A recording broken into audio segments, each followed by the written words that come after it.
Assalamualaikum warahmatullahi wabarakatuh.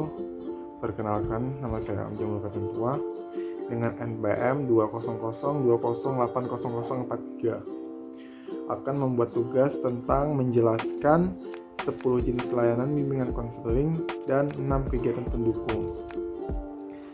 1. Layanan bimbingan. 1. Layanan orientasi.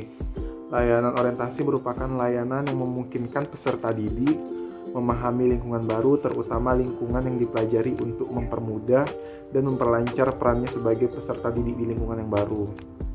Tujuannya yaitu agar peserta didik dapat beradaptasi dan menyesuaikan diri dengan lingkungan baru secara tepat, memadai, berfungsi untuk pencegahan dan pemahaman. 2. Layanan informasi. Layanan informasi adalah layanan yang memungkinkan peserta didik menerima dan memahami berbagai informasi seperti informasi diri, sosial, belajar, pergaulan, karir, pendidikan lanjutan. Tujuannya adalah agar membantu peserta didik untuk dapat mengambil keputusan secara tepat dalam bidang pribadi, sosial, belajar maupun karir berdasarkan informasi yang diperoleh yang memadai. 3. Layanan pembelajaran. Layanan pembelajaran merupakan layanan yang memungkinkan peserta didik mengembangkan sikap dan kebiasaan belajar yang baik dalam menguasai materi belajar atau penguasaan kompetensi yang cocok dengan kecepatan dan kemampuan dirinya serta berbagai aspek tujuan dan kegiatan belajarnya. Nah, tujuan layanan pembelajaran ialah agar peserta didik dapat mengembangkan sikap dan kebiasaan belajar yang baik dan produktif. 4. Layanan penempatan dan penyaluran. Layanan penempatan dan penyaluran merupakan layanan yang memungkinkan peserta didik memperoleh penempatan dan penyaluran di dalam kelas, kelompok, belajar, jurusan atau program studi, program latihan, magang, atau kegiatan ekstrakurikuler sesuai dengan potensi, bakat, minat, serta kondisi pribadinya. Tujuannya yaitu agar dapat mengembangkan segenap bakat, minat, dan segenap potensi lainnya.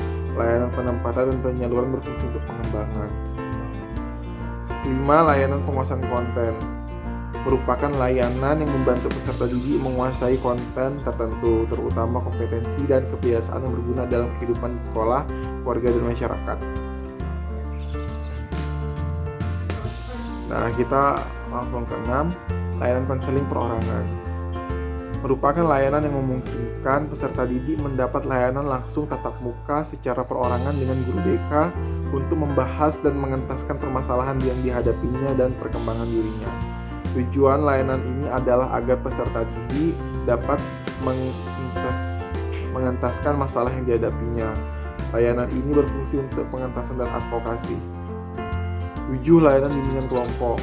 Layanan bimbingan kelompok merupakan layanan yang memungkinkan sejumlah peserta didik secara bersamaan melalui dinamika kelompok memperoleh bahan dan membahas pokok bahasan tertentu yang menunjang pemahaman dan pengembangan kemampuan sosial baik secara individu maupun sebagai pelajar kegiatan belajar atau karir atau jabatan serta untuk pengambilan keputusan atau tindakan tertentu melalui dinamika kelompok.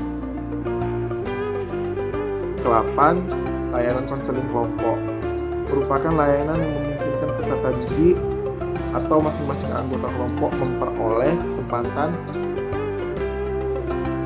Masalah yang dibahas itu adalah masalah pribadi yang dialami oleh masing-masing anggota kelompok. Layanan konseling kelompok berfungsi untuk pengentasan advokasi. 9. Layanan konsultasi. Layanan konsultasi merupakan layanan yang membantu peserta didik dan atau pihak lain dalam memperoleh wawasan, pemahaman, dan cara-cara yang perlu dilaksanakan dalam menangani kondisi dan masalah peserta didik. Ke-10 yang terakhir ya layanan mediasi. Layanan mediasi merupakan layanan membantu peserta didik menyelesaikan permasalahan ataupun perselisihan dan memperbaiki hubungan antar peserta didik dengan konselor sebagai moderator. Nah, itu tadi layanan bimbingan konseling dan beserta penjelasannya. Dan yang untuk selanjutnya ialah saya akan menjelaskan tentang kegiatan pendukung dalam bimbingan konseling. 1. Aplikasi instrumental. Aplikasi instrumental adalah upaya pengungkapan melalui pengukuran dengan memakai alat ukur atau instrumen tertentu. Aplikasi instrumen dapat berupa tes dan non-tes.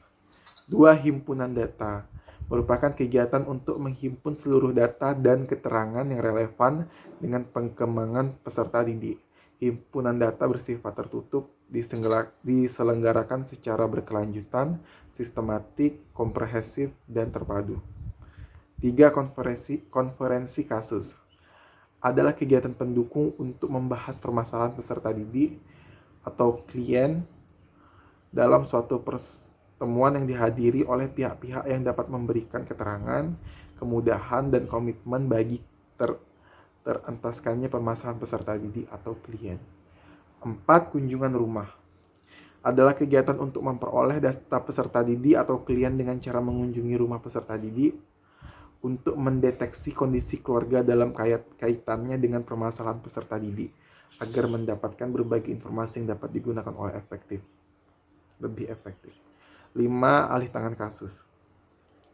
Alih tangan kasus yaitu kegiatan pendukung BK untuk mendapatkan penanganan yang lebih tepat dan tuntas atas masalah yang dialami peserta didik atau klien dengan memindahkan penanganan kasus dari satu pihak ke pihak lainnya yang lebih kompeten dalam menyelesaikan permasalahan tersebut.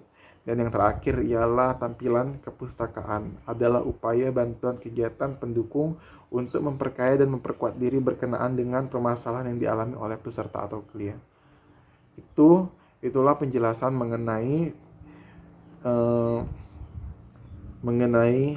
jenis layanan dan kegiatan pendukung. Jika ada salah mohon dimaafkan. Assalamualaikum warahmatullahi wabarakatuh.